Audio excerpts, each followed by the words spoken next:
Oi, gente. Hoje eu quero começar com uma frase que diz assim: os olhos são a candeia do corpo. Se os teus olhos forem bons, todo o seu corpo será cheio de luz.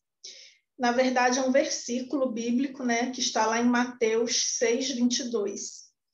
E esse tema do olhar, né, do olho ser bom, me remete muito à questão da percepção, de como é que a gente olha para a vida. É essa pergunta que eu quero que você reflita hoje. Como é que as coisas do mundo chegam para você? Como é que você percebe a vida? Como é que você tem olhado para ela? Sobre essa questão do olhar, eu estou aqui com um livro hoje que é do Marcel Proust. Marcel Proust é um escritor francês, é um dos clássicos da literatura mundial. Ele escreveu essa obra Em Busca do Tempo Perdido, que é uma obra de 7 volumes, é muito grande, mas eu vou ler só um trecho do primeiro volume, que chama No Caminho de Swan. Swan é um rapaz, que o narrador conta a história desse rapaz, e num determinado momento da vida de Swan, Swan está assim, meio desencantado da vida, com a alma ressecada, embrutecido. E aí acontece que ele ouve um concerto, uma música, um grupo tocando, era uma música instrumental, não tinha nem letra. E o narrador vem contando que Swan tem uma sensação deliciosa que ele sentiu com essa música. Na verdade, foi um trecho de uma música. E na hora que tocava aquele trecho, tipo o refrão, né? Ele diz assim, ó, esse amor por uma frase musical é como se fosse uma frase musical, um refrão. Pareceu por um instante trazer a Swan a possibilidade de uma espécie de renovação. Ele sentiu algo que ele não sabia explicar, tipo uma alegria na alma, uma espécie de renovação, de encantamento, que ele já não sentia há muito tempo. E aí ele vai dizer que isso, né, é tipo uma dessas realidades invisíveis, em que ele deixara de acreditar, e as quais, como se a música tivesse tido sobre essa secura de alma que ele estava, que ele sofria, né? Como se a música tivesse tido uma influência sobre ele, e ele sentia de novo o desejo e quase a força de consagrar a vida, de celebrar a vida de novo. Então, assim, algo muito simples, né? Uma música, um trechinho de uma música que causou uma espécie de renovação dentro dele, de um respiro, um ar novo. Isso foi muito positivo para ele. Só que por que isso é importante dentro dessa história aqui de Swan? Porque o narrador vai dizer para a gente, vai mostrar, com o passar do tempo, e aí ele se apaixona por uma mulher, pela Odete, e ele acaba colando essa música. Toda vez que ele escuta essa música, ele está junto da Odete. Ele leva a Odete para os jantares, para os encontros, e aí toca-se essa música. E ele acaba colando essa música na figura de Odete. E um dia, Odete, ele se desilude com Odete, Odete deixa de corresponder esse amor dele, ele se decepciona com Odete não quer mais ele. E aí o que acontece? Toda vez que ele escuta essa música, ao invés de ele sentir essa alegria inicial que a música causou nele, essa renovação, por ele ter colado a música na imagem de Odete, ele agora sente tristeza ao ouvir essa música. Por que eu estou dizendo isso?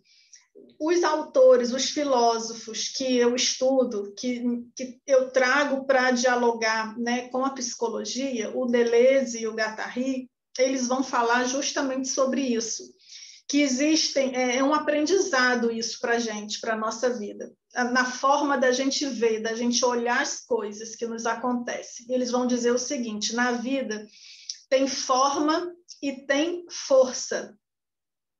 Então, por exemplo, essa música que ele ouviu, que causou esse encantamento nele, isso teve uma força, uma intensidade. certo? Odete era um rosto, era uma forma. Então, o que ele fez? Ele colou a intensidade da música no rosto de Odete, que era uma forma. Então, ele associou uma força a uma forma. Qual é o problema quando a gente faz isso? Porque as formas, elas mudam, né? E ela pode matar uma força. Então, por exemplo, trazendo para a nossa vida hoje, né? O amor é uma força que nós temos dentro de nós. O amor é uma capacidade da gente amar, de ser amado, que nos traz brilho nos olhos, né? Que nos traz essa sensação de encantamento, assim como a música que ele sentiu. Quando a gente cola essa força, essa intensidade num rosto de uma pessoa, numa forma, a gente mata a possibilidade dessa força se renovar na gente, porque a gente pegou algo que era muito maior e colocou em algo que era menor, porque a forma ela é menor. Então, assim, a forma ela se deteriora com o tempo, a forma muda, a forma vai embora, mas a força não. Então, assim, a gente deveria ficar com a força do amor que nos faz vivo, né? Que nos dá esse sentimento de renovação, e não colar numa pessoa, porque até o Oswaldo Montenegro fala muito bem isso. Tem uma letra de uma música dele que diz que o amor troca de rosto. Então, que a gente não se apegue a um rosto, a uma forma, mas que a gente fique com essa potência de vida que o amor, como força, causa em nós, né? Nos conecta com a vida, de celebrar a vida de novo. Então, assim, o amor, ele não se esgota. Os rostos podem mudar, as formas podem mudar, mas que isso é uma maneira de você encarar a vida, olhando sempre para as forças, para as intensidades daquilo que conecta você com a vida. E aí, essa minha pergunta que eu quero que você reflita hoje, faça esse exercício de escrita. Uma das coisas que me ajudou muito no período que eu fiquei sozinha foi que eu sempre acreditei muito na vida. Então, eu tinha a vida como uma aliada, como uma amiga minha, como uma pessoa. E eu até escrevi sobre isso no Instagram há poucos dias, sobre essa confiança que eu tinha, que eu sempre tive, né, na vida. Então, isso facilitou, porque eu acreditava que a vida fosse trazer coisas boas para mim, né? Eu acreditava, assim, de que a vida dá voltas. Então, eu tinha muita força vinda da vida, por acreditar na vida. Então, a minha proposta hoje é que você escreva uma carta para a vida,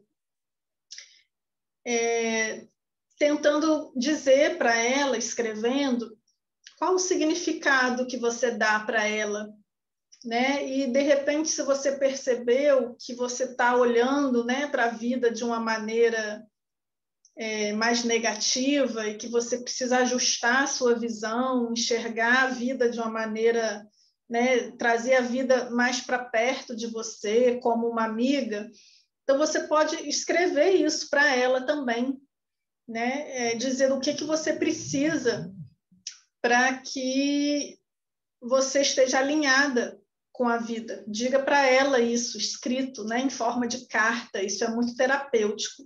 Diga quais são as suas prioridades na vida, o que a vida significa para você, e se você gostaria que ela tivesse um significado diferente, você escreve isso também. O seu propósito na vida, o que é mais importante para você, coloca isso em forma de carta. Às vezes, dependendo da situação, não sei, quem sabe até pedir perdão à vida, né? Sei lá, às vezes tem gente que acha que a vida deve alguma coisa para a gente, faz inimizade com a vida, tem a vida como inimiga.